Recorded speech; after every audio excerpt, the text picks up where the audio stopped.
in association with Kutumb app. अनेक ग्रुपों से पाइए छुटकारा, आपके संगठन का अपना ऐप कुटुंब ऐप। नमस्कार, जय हिंद। भारत तक देख रहे हैं आप और मैं हूं ऋषिराज। बात करेंगे श्रीलंका की स्थिति की। श्रीलंका के जो उच्चायुक्त हैं भारत में, मिलिंडा मारागोड़ा, उन्होंने भारत के द्वारा दिए जा रहे मदद को लेकर भारत का आभार जताया है और उन्होंने साथ ही भारत की कई चिंताओं को जो है वो उसको जवाब देने की कोशिश की है, वो उसको बताने की ये कोशिश की है कि किस तरीके से वो अगर भारत की मदद कर रहे हैं तो कैसे आने वाले दिनों में उनकी चिंताएं श्रीलंका से जो है वो दूर हो सकती हैं और इससे दोनों देश की जो मित्रता है वो और ज़्यादा मजबूत होगी, जो दोस्ती है, विश्वास है, वो और ज़्यादा बढ़ेगा, ये बता रहे हैं उन्होंने। दरअसल उन्होंने टाइम्स ऑफ इंडिया को एक इंटरव्यू दिया है। उन्होंने इंटरव्यू में क्या कहा है ये हम आपको इस वीडियो में बताएंगे।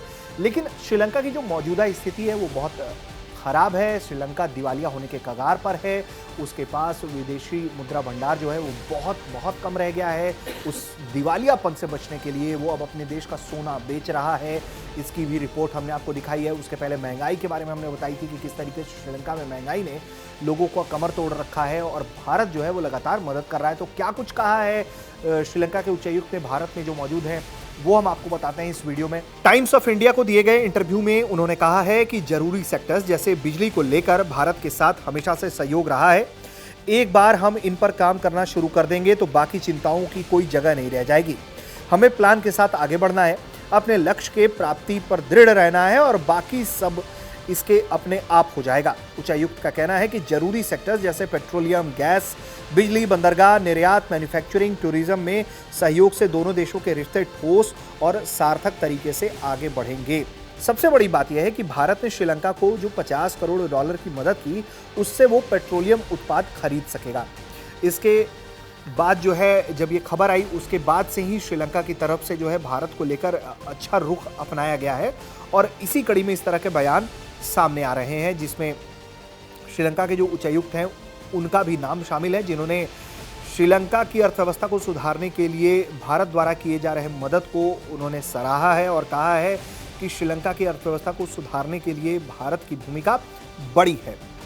कई लोगों का ये कहना रहा है कि श्रीलंका की डूबती अर्थव्यवस्था की वजह चीन से लिया गया कर्ज है, लेकिन जो उच्चायुक्त हैं वो इस बात को खारिज करते हैं। उनका कहना है कि अधिक खर्च के कारण श्रीलंका की यह हालत हुई है, इसके लिए किसी देश को दोषी देना ठीक नहीं होगा। उनका कहना है कि हमारी नई अर्थव्यवस्था जो है उसकी चाबी भारत है। भारत हमें इस स्थिति से निकालने में मदद करेगा। हम सभी जरूरी क्षेत्रों में सहयोग बढ़ा सकते हैं। जिसके बाद श्रीलंका टूरिज्म के माध्यम से अपनी अर्थव्यवस्था को सुधारने की कोशिश कर रहा है और इस कदम में भारत जो है उसका सबसे बड़ा बाजार हो सकता है।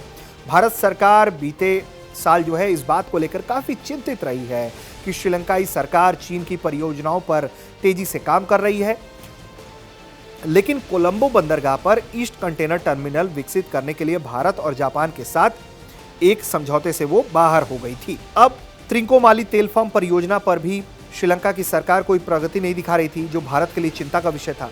लेकिन मुश्किल वक्त में भारत श्रीलंका के साथ जो जिस मजबूती से खड़ा हुआ है, उस वजह से महीने की शुरुआत में श्रीलंका की सरकार ने त्रिंकोमाली तेल फॉर्म परियोजना की मंजूरी दे दी। तो कुल मिलाकर देखा जाए तो इस वक्त भारत श्रीलंका के लिए एक बड़ा संकट मोचक बनता हुआ दिख रहा है, जो श्रीलंका की डूबती, बिगड़ती, खराब, खस्ताहाल अर्थव्यवस्था को बचाने में भारत जो है वो एक सेतु सरीखे काम आ सकता है। और इसलिए श्रीलंका के जो अधिकारी हैं, जो सरकार है, जो मंत्री हैं, वो लगातार भारत के पक्ष में इस तरह के बयान जारी कर रहे हैं, दे रहे हैं। अब इस तरह की सिर्फ बातें हैं या फिर भारत के इस तरह के मदद से श्रीलंका वाकई में चीन को छोड़ भारत की तरफ अपना रुख मजबूती से करेगा, ये वक्त तय करेगा।